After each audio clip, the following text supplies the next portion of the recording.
성경 말씀 보도록 하겠습니다. 성경 말씀은 마태복음 9장 35절에서 10장 4절 말씀 함께 제가 읽도록 하겠습니다. 마태복음 9장 35절에서 10장 4절 말씀입니다.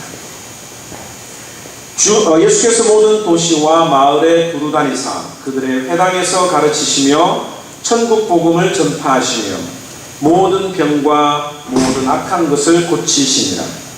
무리를 보시고 불쌍히 여기시니 이는 그들이 목자 없는 양과 같이 고생하며 기진하니라.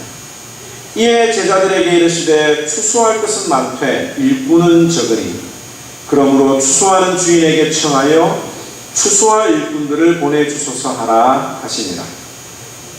예수께서 그의 12 제자들을 부르사 더러운 귀신을 쫓아내며 모든 병과 모든 악한 것을 고치는 권능을 주시니라. 12 사도의 이름은 이러하니 베드로라 하는 시몬을 비롯하여 그의 형제 안드레와 세베대의 아들 야고보와 그의 형제 요한, 빌립과 바돌로메, 도마와 세리마테, 알페오의 아들 야고보와 다데오, 가나안인 시몬 및 가룟 유다 곧 예수를 한 자라. 아멘. 우리가 지금 복음서를 예수님이 걸어가신 순서대로 그 발자취를 쫓아가고 있습니다. 우리가 지난 시간에 살펴보았던 것은 예수님이 자기 고향에서 나사렛에서 배척을 당하신 모습을 우리가 살펴보았습니다. 예수님께서는 믿음 없는 자에게 그들의 믿음대로 행해 주시는 분이라고 하는 것을 우리가 살펴보았죠. 그리고 난 다음에 예수님께서 고향에서 배척을 당하신 이후에 오늘 본문에 보니까 모든 성과 촌에 두루 다니셨다라고 이야기를 하고 있습니다. 이게 모든 성, 모든 촌이라고 하는 말은 뭐냐면 많은 사람들이 모여서 사는 것뿐만 아니라 시골, 인적이 한적한 시골에도 예수님께서 가셨다라고 하는 것입니다. 빠른 성장을 추구하는 오늘날의 관점에서 보면 복음을 전하려고 할 때 사람들이 많이 모인 곳에 가서 복음을 전하는 것이 효과적이라고 생각을 합니다. 그런데 예수님께서는 늘 예수님의 그 사역을 살펴보면 항상 사람들이 많은 것뿐만 아니라 소외되고 사람들의 발걸음이 많이 가지 않는 곳에서도 늘 가셨다라고 하는 것입니다. 그래서 예수님께서는 한 영혼을 구원하시기 위해서 가나아 지역으로 가시기도 하셨고 사마리아로 가시기도 하셨고 또 그라사 지역으로도 예수님은 가시기도 하셨습니다. 또 우리 본문에 보니까 예수님이 모든 성과 모든 촌뿐만 아니라 들어가실 때마다 습관적으로 회당에 들어가셨다라고 이야기를 하고 있습니다. 예수님께서 이 복음 메시지를 전하실 때에 특별히 다른 어떤 그 방법들을 사용하신 것이 아니라 늘 하시던 대로 유대인들이 모이는 회당에 가서 그곳에서 복음을 선지서를 읽고 그 하나님의 말씀을 사람들에게 설명해 주고 그 말씀을 적용시켜 주셨다라고 하는 것을 볼 수가 있습니다. 그리고 그 말씀 사역을 통해서 하나님의 나라가 그들에게 이루어졌다고 하는 것을 보여주시기 위해서 치유 사역도 함께 하신 거예요. 그러니까 복음을 전하기 위해서 치유 사역을 먼저 하신 것이 아니라 문둥병자를 고치고 눈먼 자를 뜨게 하는 것이 아니라 하나님의 나라가 이 땅에 왔기 때문에 그 하나님의 나라, 하나님의 통치를 받는 사람들이 많이 나타날 것이라고 하는 것을 보여주기 위해서 기적을 베풀어 주셨다라고 하는 사실입니다. 그리고 오늘 이 사역이, 이 주님이 복음 전하는 이 사역이 우리에게 위임되었다라고 하는 것입니다. 오늘 우리가 조금 전에 불렀던 찬양, 천사도 흠모할 만한, 천사들이 복음을 전할 수는 없거든요.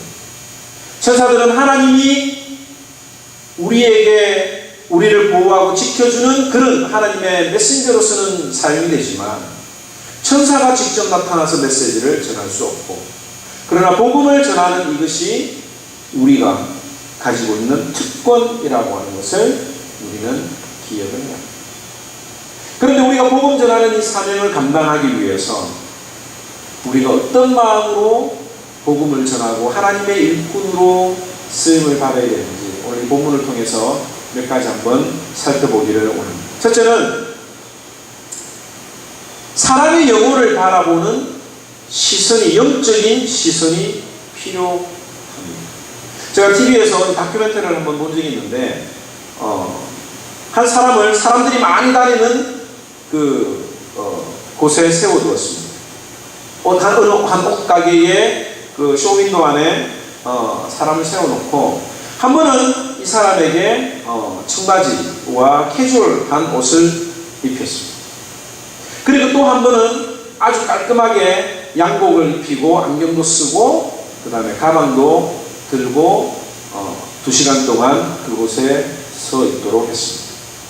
그래서 지나가는 사람들을 붙잡아 놓고 이 사람이 어떤 사람처럼 보이느냐 라고 이야기를 하니까 처음에 청바지를 입고 이 옷을 막 대충 입었던 것처럼 보일 때에는 사람들이 저 사람은 백수일 것 같다, 저 사람의 연봉은 그렇게 많이 벌지 않을 것 같고 좋은 대학도 나오지 않았을 것 같다 라고 하는 평가를 사람들이 했습니다.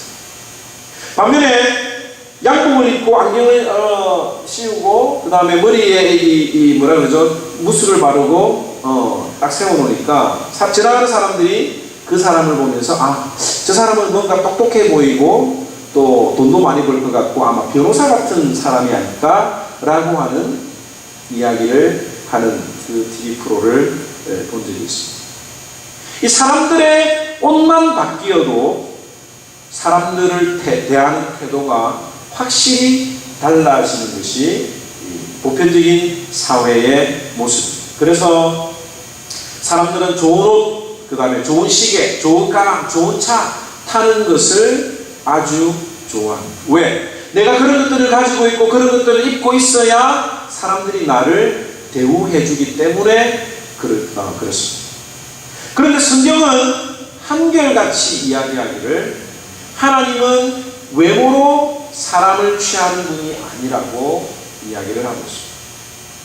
하나님께서는 외모로 그 사람이 어떤 모습으로 나타났는지를 보는 것이 아니라 그 사람의 마음에 있는 것을 중심을 보시는 분이라고 성경은 이야기를 하고 있습니다. 예수님께서는 많은 동네와 많은 촌을 다녔습니다. 그리고 많은 사람들을 만났습니다. 그곳에는 세리도 있었고 바리새인도 있었고 랍비도 있었고 목수도 있었을 것이며 고기 잡는 사람도 있었을 것입니다. 정말 수많은 사람들, 다양한 직업을 가진 사람들, 어떤 사람들은 자신의 삶에 만족하는 사람도 있었을 것이고 어떤 사람들은 자신의 삶에 불평을 하고 불만을 가진 사람들도 만났을 것입니다. 그런데 예수님께서는 그들을 보실 때 겉으로 드러난 모습을 보고 평가하지 않으셨다고 하는 것입니다. 예수님께서는 그들의 영적인 상태, 그들의 마음을 보시고 이렇게 평가를 하셨습니다.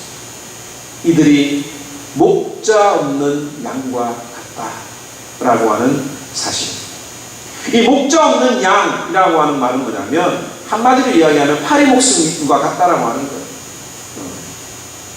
우리가 잘 아는 대로 이 양들은 목자의 음성을 따라서 다닙니다. 그래서 목자가 푸른 초장이 있는 곳으로 양떼들을 이끌어 나가는데 당시에 목자들 가운데 양떼를 이끌고 나가다가 10일이면 10일, 20일, 30일 이렇게 장기간 동안 양들을 데리고 가는데 가다가 사고를 당하는 경우가 있어요.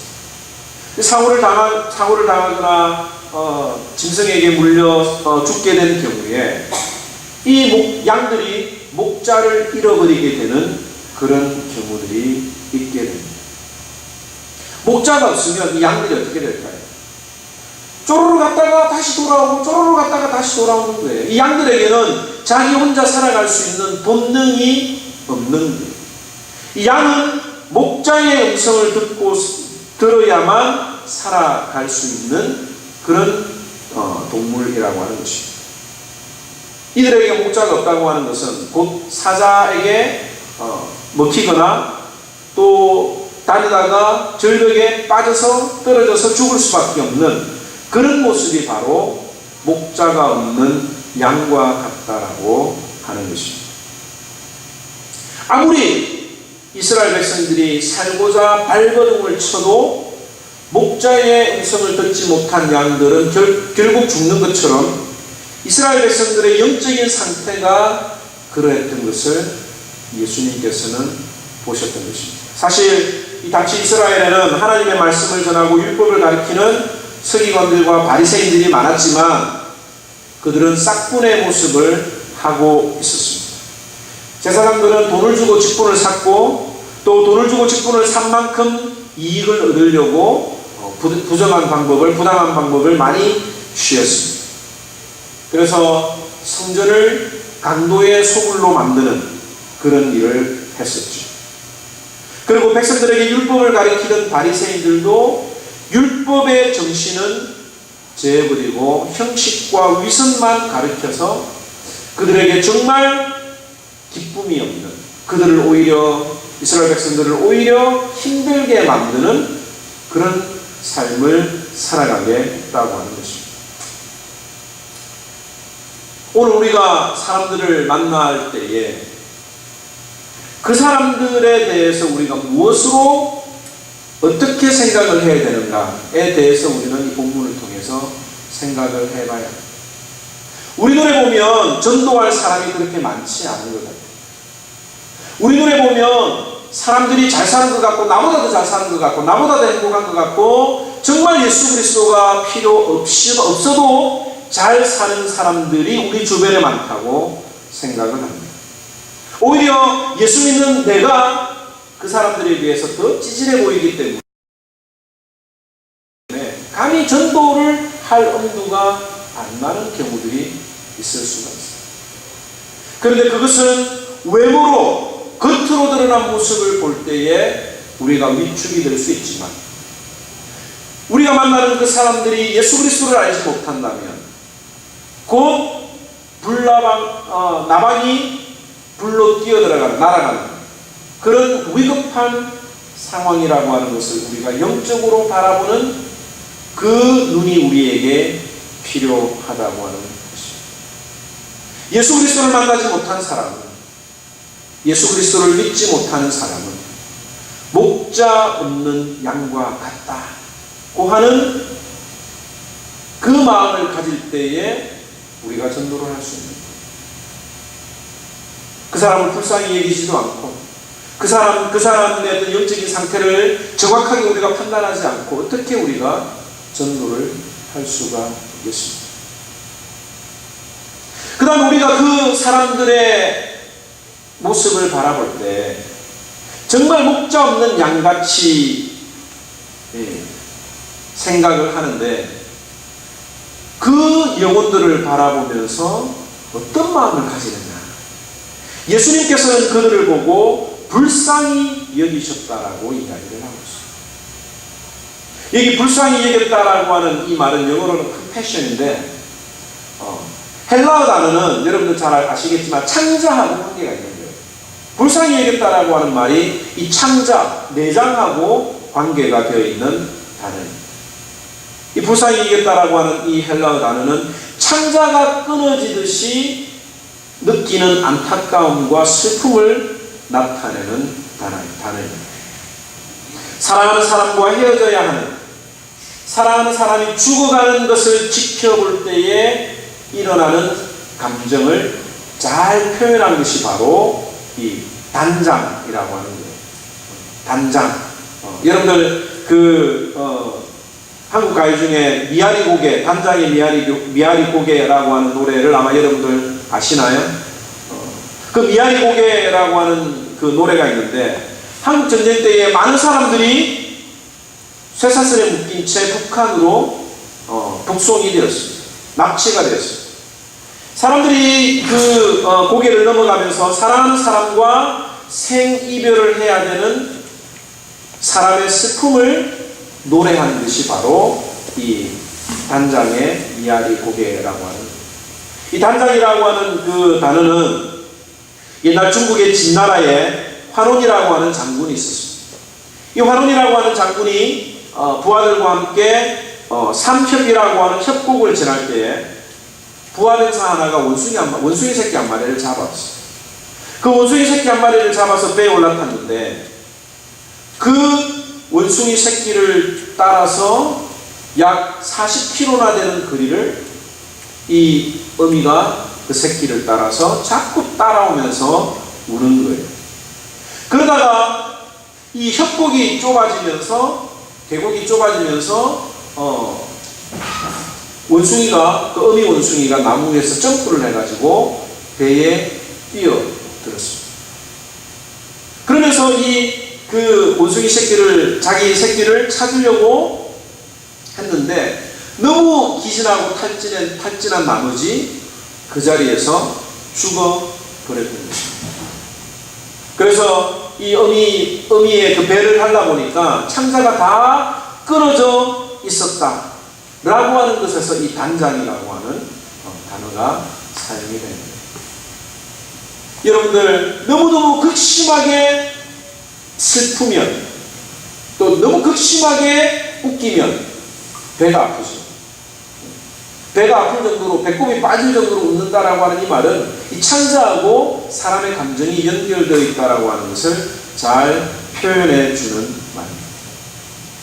일어나서는 안 될 일이었지만 서해 앞바다에 세월호가 침몰되었을 때에 그 자식들의 시신조차 건져내지 못하는, 눈앞에 뻔히 보이면서도 건져내지 못하는 그 부모의 심정을 우리가 어떻게 알 수 있습니까? 바로 그러한 심정을 나타내는 것이 바로 불쌍히 여기셨다, 민망히 여기셨다라고 하는 단어가 바로 이런 단어입니다. 예수님께서 그 목자 없는 양들을 바라보시면서 가지셨던 마음이 그들을 불쌍히 여기는 마음입니다. 정말 안타까워하는 마음을 예수님께서는 가지셨다라고 하는 말입니다. 예수님이 우리를 불쌍히 여기시는 이것, 이 말씀 속에는 인간 구원의 필요성이 함축되어 있는 것입니다. 우리 인간에게는 구원받아야 할 아무런 이유가 없는 거예요. 그런데 하나님에게는 이 안타까운 마음이 있었기 때문에 우리를 구원하시고 우리를 위하여 자신의 아들 예수 그리스도를 이 땅에 보내어 주셨다라고 하는 것입니다. 누가 복음을 전할 수 있습니까? 우리가 만나는 사람들이 어떤 상태인지 분명히 분별할 줄 알고 그 사람을 안타깝게 여길 줄 아는 사람, 그 사람들이 복음을 전할 수가 있는 것입니다. 우리가 복음을 전하다가 한두 번 전해보고 상대방의 태도가 맹맹해지면 쉽게 포기해버립니다. 내가 굳이 이런 소리를 들어가면서 내가 복음을 전해야 되냐라고 복음을 전해야 되는 이유를 느끼지 못할 때도 있습니다. 그러나 정말 안타까운 마음이 있다고 하면 그들을 건져내는 거예요. 어느 한 학생이 주차장에 지나가다가 고양이 한 마리가 울고 있는 걸 봤대요. 네? 그 고양이 한 마리가 자세히 보니까 꼬리가 잘렸대요. 생전 한 번도 보지 못했던 그 고양이를 데리고 병원에 가서 수술을 시키고 주사를 맞히고 다시 데려온 이야기를 들었습니다. 정말 얼마나 그 고양이를 안타깝게 여겼으면 자신이 다 치료비를 내고 수술까지 시켜서 자기 집으로 데려오냐고 하는 것입니다.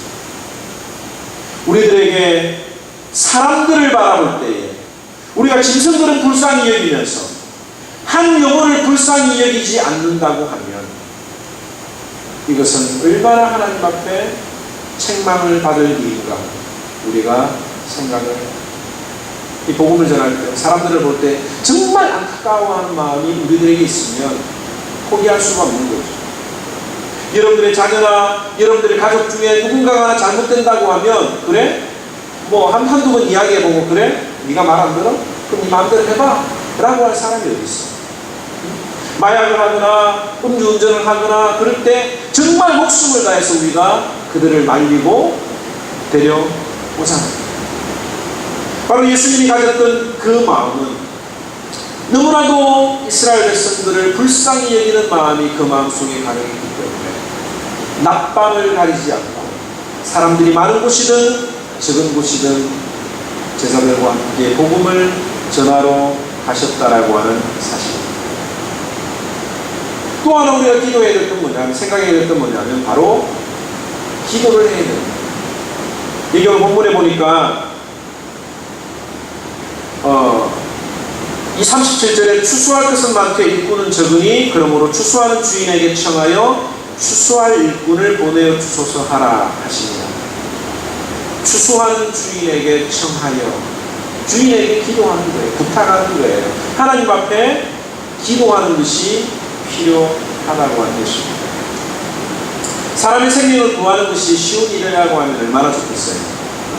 한 영혼을 구원하는 것이 그냥 수술비를 떼주고 병원에 가서 치료를 하나 시킨다고 하면 돈으로 아마 우리가 이 일들을 할 수가 있을 것입니다. 그런데 이 사람의 영혼을 구한다고 하는 것이 참 어렵습니다. 열심히 한다고 하는데 반응이 시원찮으면 참 마음에 낙심이 될 때도 있습니다. 이럴 때는 정말 하나님이 살아계셔서 즉각적으로 나타나셔가지고 기적을 한번 이렇게 했으면 참 좋겠다고 하는 생각도 많이 해요. 근데 이 복음을 전할 때 같은 팀이 있어서 함께 기도하고 협력하는 사람들이 있으면 좀 덜 외로운데 혼자 이 일들을 감당해야 되는 부분이 있다고 하면 참 더욱더 힘이 듭니다. 여러분들 이 아침에 우리가 예배 시간에 체육관을 정리하는데 체육관에서 예배를 드리니까 참 좋은 점들이 많아요.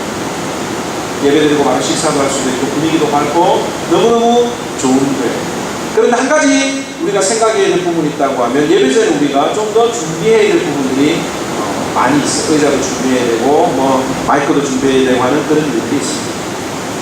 그런데 의자부터 시작해서 사소한 일들이 많이 있지만 이제는 익숙해졌을 뿐만 아니라 함께 돕는 일꾼들이 있어서 20분이면 다 준비가 끝납니다.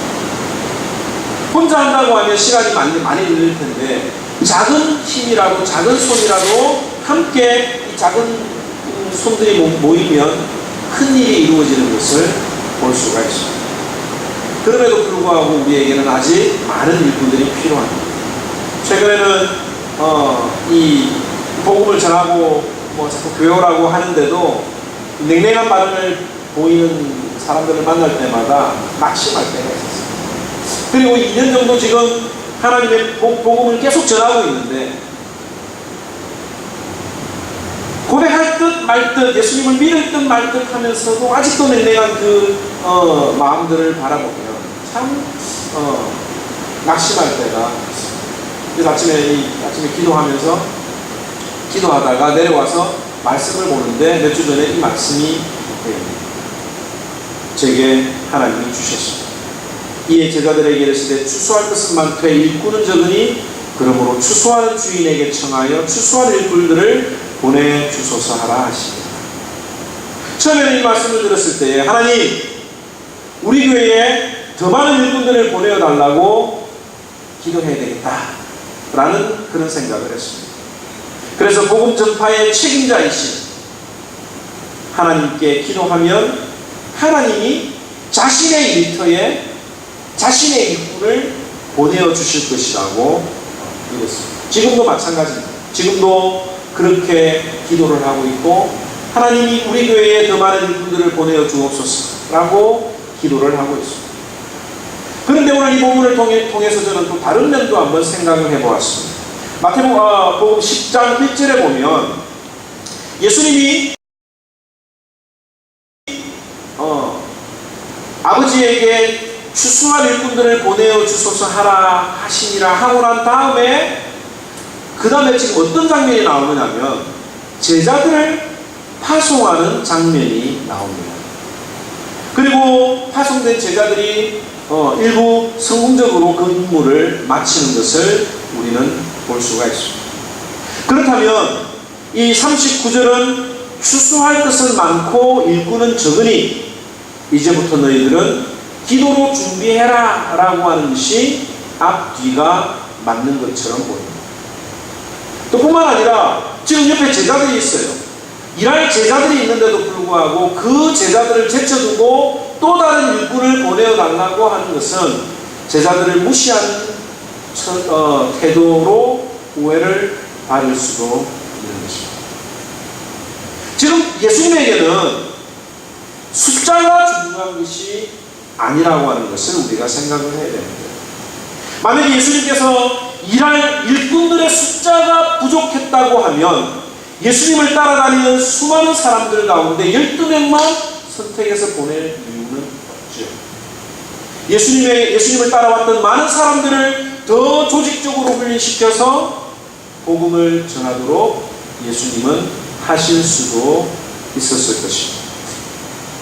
그러나 예수님께서는 이 하나님의 나라가 훈련을 통해서 자신의 노력이나 판단을 통해서 이루어지는 것이 아님을 너무나도 잘 아셨습니다.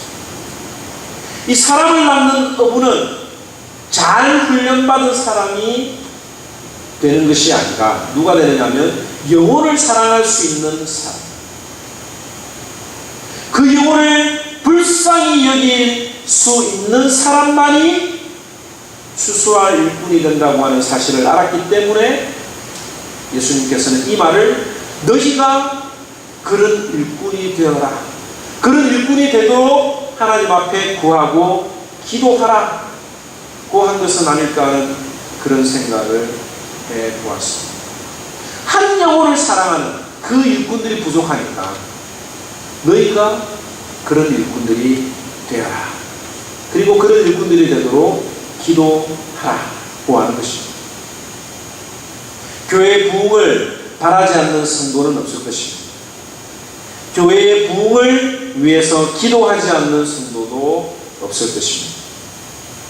많은 일꾼들을 보내어 주셔서 교회가 부흥하기를 기도하면서도 나는 혹시 그 기도에 빠져 있지는 않는지, 그런 분들에게 예수님이 오늘 이야기하는 거예요. 네가 그런 일꾼이 되라.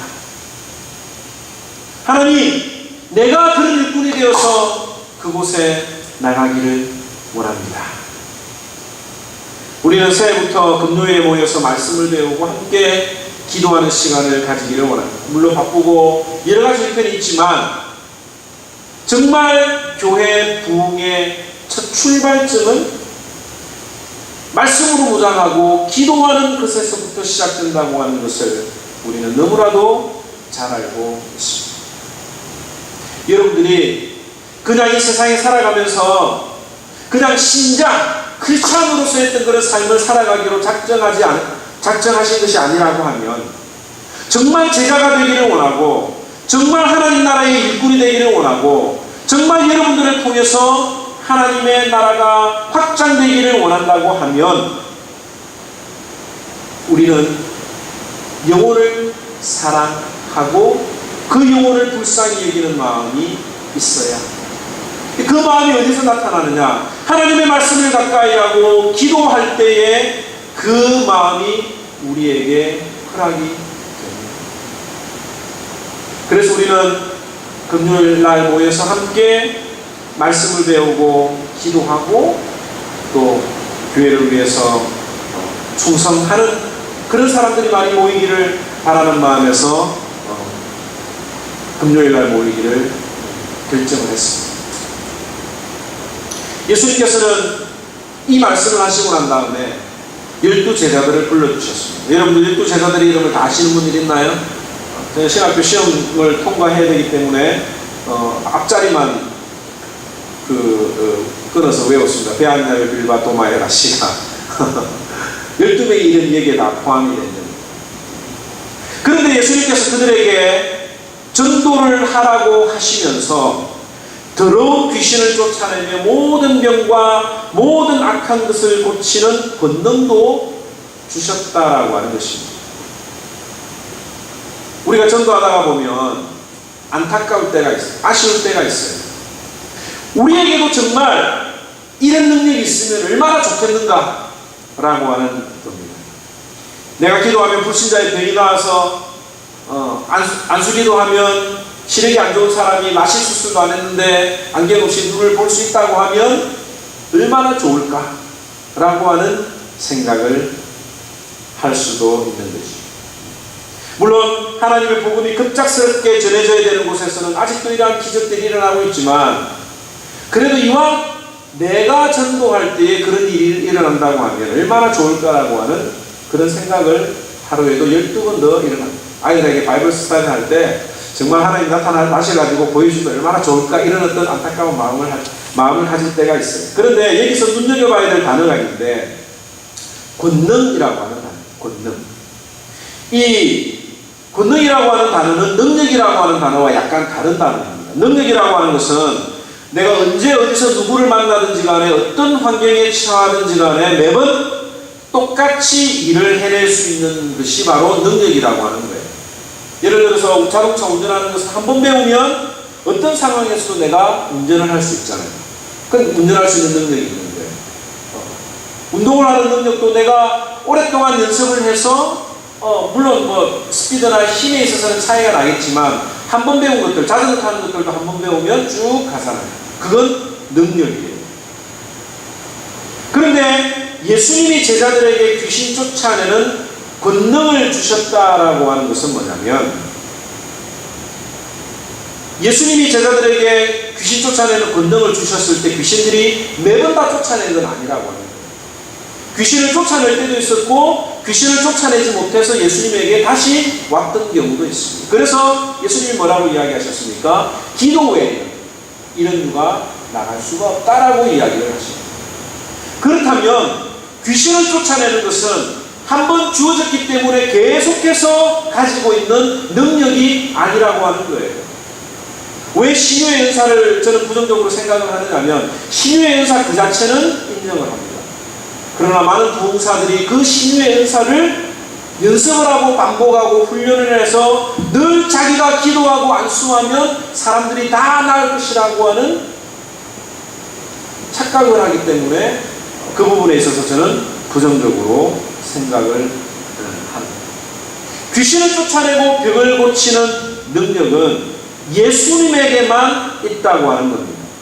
그 능력을 사용할지 안 할지는 예수님에게 있다고 하는 거예요. 그래서 제자들이 받은 것은 예수님이 결정하셔서 사용해달라고 하는 기도를 드릴 수 있는 권세와 능력이 제자들에게 있었다고 합니다. 귀신이 누구의 이름으로 쫓아내어져 갑니까? 예수 그리스도의 이름으로 쫓아나가는 거예요. 제자들이 가지고 있는 권능은 뭐냐면, 예수님이 그 귀신을 쫓아내 주시옵소서라고 기도할 수 있는 그 권세와 능력이, 그 특권이 이 제자들에게 주어졌다라고 하는 것입니다. 이 특권이라고 하는 헬라어 엑소시아는 능력이라고 하기보다는 특권이라고 하는 것이 더 가까운 겁니다. 이 특권은 의무가 아닙니다. 해도 되고 안 해도 되는 거예요. 예수님이 12제자 나오는 우리들에게 주신 권세 있는 기도는 자발적인 의사에 따라 분명히 선택할 수 있는 자유이자 특권인 것입니다. 예수님께서는 제자들을 불러 세우시고 그들에게 이 특권을 주시면서 복음을 전하라고 하셨던 것입니다.